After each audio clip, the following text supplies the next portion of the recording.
오늘 새로운 걸 알게 됐어요. 그러니까 장이 처지면은 면역력이 떨어진다. 그렇기 때문에 처진 장을 올리는 것이 중요하다는 내용이 저는 아주 와닿습니다. 네.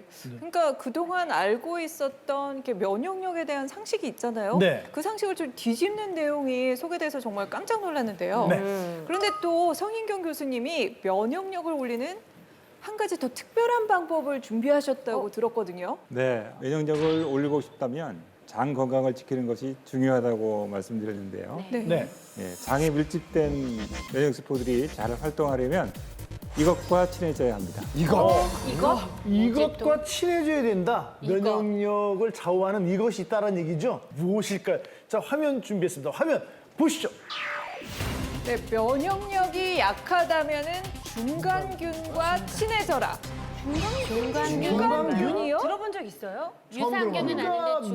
면역력 그러면 뭐 유산균, 유해균, 유익균 이렇게 보통 대장균. 알고 있는데 저는 중간균이란 게 있다는 것도 몰랐습니다. 알았어요. 아셨어요? 연결해주는 애들?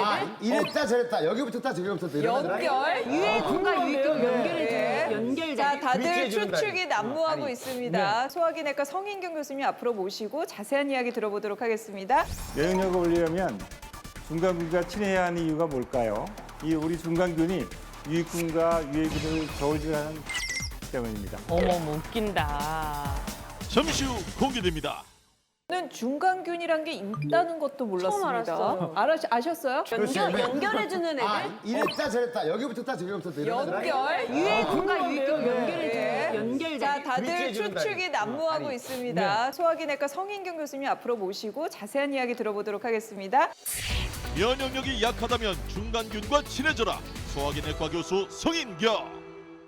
네, 눈에는 보이지 않지만 우리 몸에는 엄청난 양의 세균이 살고 있습니다. 그 수가 무려 1000조 개 이상. 무게만 해도 1.5kg 이상으로 뇌의 무게와 맞먹는데요. 우와. 몸속 세균의 대부분은 소화의 마지막 관문인 대장에 모여 살고 있습니다. 어이구야. 그런데 대장에 세균이 없으면 무슨 일이 벌어질까요? 아무래도 건강해지겠죠. 그렇죠. 병에 안 네, 걸리겠죠? 그러게요. 그리고 또- 세균을 싹 잡아서 없앴으니까. 그러니까 세균이 없으니까. 오히려 반대 아닐까요? 뭐 균이 있어야 제가 항상 달고 있는 이 변비가 없어지지 않을까요? 약간 더럽게 키운 애가 더 건강하다 뭐 이런 것처럼. 뭡니까 선생님 어떻게 됩니까? 그렇습니다. 이 세균이 장내 세균이 없으면 아주 큰 일이 생기는데요. 균이 없이 키운 무균 생쥐를 실험실에서 해부해 보면 가장 큰 특징 중 하나가 면역 발달이 떨어지는 것이었습니다. 그래서 면역력을 올리려면 장내 세균을 키워야만 하는데 이때 중요한 것이 바로 중간균입니다. 중간균.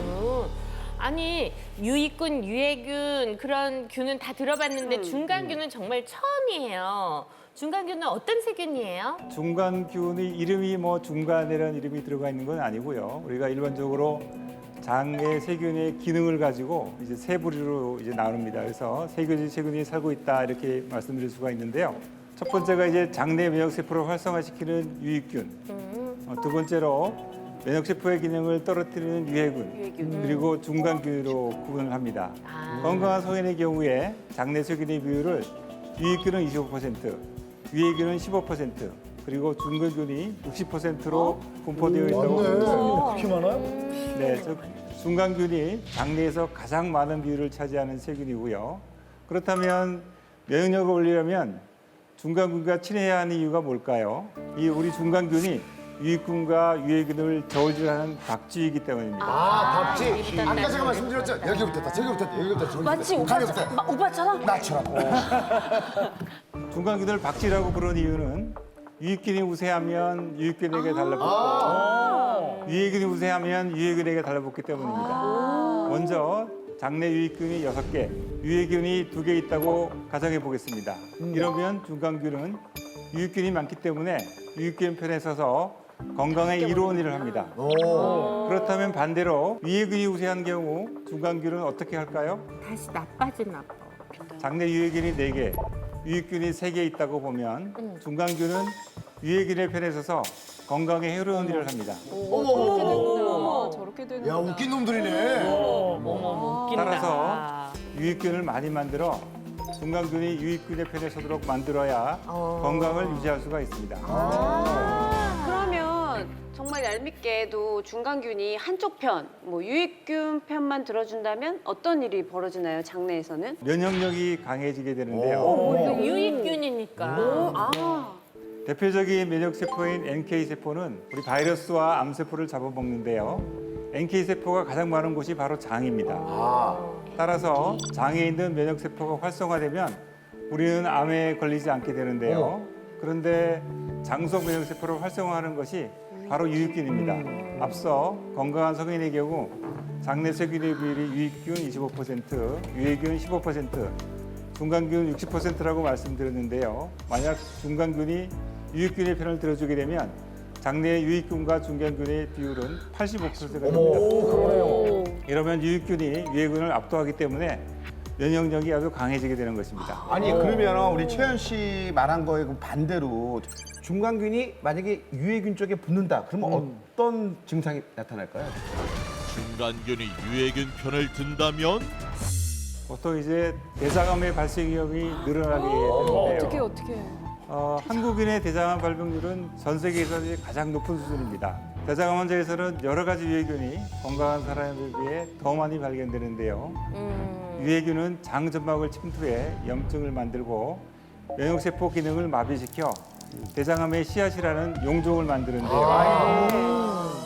유해균으로 인해 장에 용종이 생기면 어떤 모습인지 사진을 보시겠습니다. 네. 왼쪽은 정상장이고요. 오른쪽은 대장용종이 발생한 사진입니다. 내시경을 통해 대장용종을 발견하면 반드시 제거해야 될 정도로 대장용종은 대장암의 씨앗이라고 말씀을 드릴 수가 있는데요. 건강검진을 통해 대장용종을 발견하셨다면 장 속에 유해균이 우세해 면역력이 약화된 상태라고 보시면 되겠습니다. 그러면 과민성 대장 증후군도 유해균이 많이 생기면 생길 수 있나요? 네, 과민성 대장균은 이제 가스나 노폐물이 원활하게 배출되지 않고 복부팽만이나 변비, 설사가 유발되는 질환인데요. 유해균이 과민성 대장증후군을 어떻게 일으키는지 화면을 보시겠습니다. 중간균이 유해균의 편을 들어 유해균이 많아지면 유해균은 장내 신경을 자극합니다. 이 자극이 지속적으로 심해지면 뇌로 신호가 전달되는데요. 과민도가 올라간 뇌는 자극이나 통증에 대하여 과민 반응을 하게 됩니다. 결국 복통, 또 복부팽만감, 설사 등 과민자원의 증상을 유발하게 만드는 것입니다. 야, 이거 한마디로 말해서 박사님 말씀 들어보니까 뭐 네 편 내 편 가릴 필요도 없이 그냥 그 뭐랄까 우리 그 유익균을 그냥 우리 편으로 만드는 게 그냥 건강에 가장 좋은 방법이네요. 그러니까 중간균이 유익균 편을 그렇지, 드는 그렇지, 거잖아. 그렇지. 네, 따라서 암을 비롯한 면역 질환을 예방하려면 유익균 수를 늘려 중간균이 유익균의 편을 들어주게 만드는 것이 중요합니다. 사실 오래도록 그 과민성 대장 증후군이라고 그것도 예. 심해서 맨날 그 심해서. 설사를 많이 했었는데 유산균을 계속 많이 섭취한 이후로 증상이 많이 좋아졌거든요. 유산균이 유해균을 없애는 뭐 그런 일을 하나요? 어떻게 되나요, 선생님? 그렇습니다. 그 요즘 유산균을 섭취하시는 분들이 참 많죠. 예, 그게 바로 이제 유산균이 바로 유익균입니다. 유익균인데 이제 다른 말로 프로바이오틱스라고 요즘 많이 사용하는데 유산균은 장내 유익균 수를 늘려서 결국은 중간균이 유익균 편을 들도록 하는 아주 굉장히 좋은 방법이라고 할 수 있죠. 그래서 평소 장 건강이라든가 면역력이 떨어지신 분들은 유산균을 섭취하는 것은 굉장히 좋은 방법이다 이렇게 생각이 됩니다. 유산균이 필수야. 장내 유해균이 많다면 요즘 시술로도 치료할 수 있어요. 시술? 어떻게요? 어떤 시술이요? 유해균 치료 방법은 바로 대변 이식입니다. 대변이 씨, 아니 남의 저기요. 남의 거를 갖다가 저한테?